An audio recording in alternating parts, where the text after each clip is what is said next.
પાટણમાં ગૌસ્વામી પરિવારોના પૂર્વજનોની ખાંભીઓ ઉપર ભૂમાફિયાઓએ જેસીબી મશીન ચલાવી નાખ્યું. ભૂમાફિયાઓએ ગેરકાયદેસર રીતે ગૌસ્વામી પરિવારજનોના પૂર્વજનોની ખાંભીઓ તોડી પાડવામાં આવતા હોબાળો મચ્યો. પાટણના બાલિસના ગામે પાડેશ્વર મહાદેવ ખાતે રહેતા અને હાલમાં એક હરિઓમ શિવશંકર સોસાયટી સિટી અમદાવાદ ખાતે રહેતા ગૌસ્વામી ગજેન્દ્રપુરી મનહરપુરીએ બાલિસના પોલીસ મથકે રમેશભાઈ હીરાભાઈ પટેલ રહેવાસી બાલિસના, વિનોદભાઈ રેવાભાઈ પટેલ રહેવાસી દિયોદર, વિનયકુમાર રેવાભાઈ પટેલ રહેવાસી બાલિસના, અંબારામ લક્ષ્મીચંદ પટેલ રહેવાસી પાટણ, રમેશકુમાર અંબાલાલ પટેલ રહેવાસી પાટણ, કમલેશભાઈ ભગવાનભાઈ પટેલ રહેવાસી બાલિસના, સેવંતીભાઈ ગણેશભાઈ પટેલ રહેવાસી અમદાવાદ, નાથાભાઈ ખોડાભાઈ પટેલ રહેવાસી બાલિસના, પ્રવીણકુમાર શંકરભાઈ પટેલ રહેવાસી બાલિસના, કાંતિલાલ અંબાલાલ પટેલ રહેવાસી વડોદરા, ભરતકુમાર ભગવાનભાઈ પટેલ રહેવાસી બાલિસના વાડા સહિતનાઓ સામે ફરિયાદ નોંધાવી છે કે તેઓના વડવાઓ નીલકંઠ મહાદેવમાં રહેતા હતા. વડવાઓની 8 પેઢીની સમાધિ નીલકંઠ મહાદેવમાં આવેલ હતી તથા મંદિરના પૂજારીઓ દ્વારા પૂજા કરવામાં આવતી હતી. ત્યારે ઉપરોક્ત ઇસમોએ તહોમતદારોના માણા પીપળામાં ટ્રસ્ટ બનાવીને જમીન હડપ કરીને ગુનો આચરેલ હોવાના આક્ષેપ સાથે ઉપરોક્ત તમામ સામે કાનૂની કાર્યવાહી કરવાની માંગ કરી છે.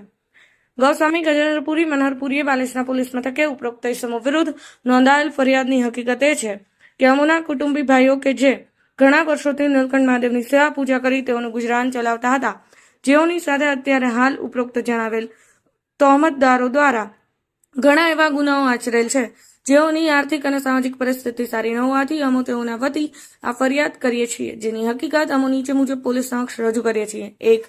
ગંગા સ્વરૂપ મંગુબેન રમેશપુરી હરદેવપુરીની વિધવા. 2. ગંગસ કાંતાબેન મહેન્દ્રપુરી હરદેવપુરીની વિધવા. 3. ગંગસ વિકીબેન નરેશપુરી હરદેવપુરીની વિધવા. 4. ગંગસ આશાબેન કાંતિપુરી હરિપુરીની વિધવા. 5. સરગસ્થ દશરથપુરી હરિદેવપુરીના અનાથ બાળકો જગદીશપુરી તથા લાલો. 6. કેશવપુરી હરિપુરી, જેઓ તમામ સિનિયર સિટીઝન છે, જે નીલકંઠ મહાદેવ મંદિરની પૂજા તરીકે ત્યાંના મંદિરના વસવાટ કરતા હતા તથા દિવસ રાત નીલકંઠ મહાદેવની પૂજા અર્ચના કરતા હતા. ત્યારબાદ આજથી લગભગ 2 માસ પહેલા ઉપરોક્ત જણાવેલ આરોપીઓ દ્વારા એક જૂથ બનાવીને અમારા પૂર્વજોની 200 વર્ષ જૂની બનાવવામાં આવેલ સમાધિઓ જેસીબી બોલાવી સમાધિ પર જેસીબી ફેરવી અમારી સમાધિ નષ્ટ કરેલ છે. આમ આરોપીઓ અમારી લાગણીઓને દુભાવવાનો હીન પ્રયત્ન કરેલ છે. તો આરોપીઓ એક જ કોમના અને માથાભારે તત્વો હોવાથી તેમજ બળજબરીપૂર્વક તથા કોઈપણ કાયદાકીય નોટિસ કે કાર્યવાહી કર્યા વિના ખોટી રીતે કાયદાને હાથમાં લઈને અમારા કુટુંબીજનોના બાંધકામો, બાથરૂમ તથા ઇલેક્ટ્રિક કનેક્શન જે પ્રધાનમંત્રી સહાય યોજનામાં મળેલ તે તોડી નાખવામાં આવેલ. અમારા કુટુંબીજનોને માર મારી ભગાડી ગુનાહિત કાર્ય આચરેલ હોય, તેથી તેઓની સામે કોઈ કાયદાવાહી કાર્યવાહી કરવામાં નહીં આવે તો તેનું ભારે પરિણામ ભોગવવું પડશે તેવું કહેવામાં આવેલ હોય. જે બાબતે અમો તારીખ 7/5/2021 રોજ બાલિસના ગામે જવાથી જાણવા મળેલ કે અમારા સમાધિ સ્થાનો તોડી પાડવામાં આવેલ છે તેમજ અમારા કુટુંબીજનોને મારીને ભગાડી મૂકેલ છે તેમજ અમારી જમીન પર ખોટી રીતે બળજબરીપૂર્વક કબજો કરેલ છે. અમોના સાધુઓને સમાધિ માટે બીજું કોઈ સ્થાન મળેલ ન હોવાથી અમોએ અમારી સમાધિ સ્થાન માટે જમીન ન હોવાથી અમોએ મંદિરની પાછળના ભાગમાં સમાધિ આપતા હતા તે અમારી સમાધિ સ્થાનવાળી જમીન આરોપીઓ પડાવવા માટે આરોપીએ ભેગા મળી આ જમીન પડાવવા માટે ટ્રસ્ટની સ્થાપના કરી અમારી આ જમીનનો પડાવી લીધેલ હોવાનો આક્ષેપ કર્યો હતો. અમો ફરિયાદીને આ સમયગાળા દરમિયાન શારીરિક તકલીફ થઈ ગયેલ હોવાથી જે કે અમોને આ રીતે બહાર કાઢી મૂકવાથી અમારા ભાઈઓ ઘર વિહોણા થવાના ટેન્શનના કારણે એટેકનો હુમલો આવેલો હતો, જેથી અમો આ ફરિયાદ કરવામાં મોડા પડેલ છે.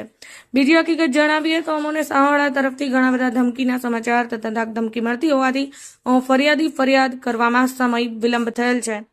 ફરિયાદીની આ ફરિયાદ સાથે સમાધિના ફોટા રજૂ કર્યા છે. તો આ ફરિયાદને ધ્યાને લઈ અમો ફરિયાદને યોગ્ય ન્યાય આપશોજી અને આરોપીઓ સામે કાયદેસરની કાર્યવાહી કરવા પોલીસ મથકે આપેલ ફરિયાદમાં જણાવ્યું છે.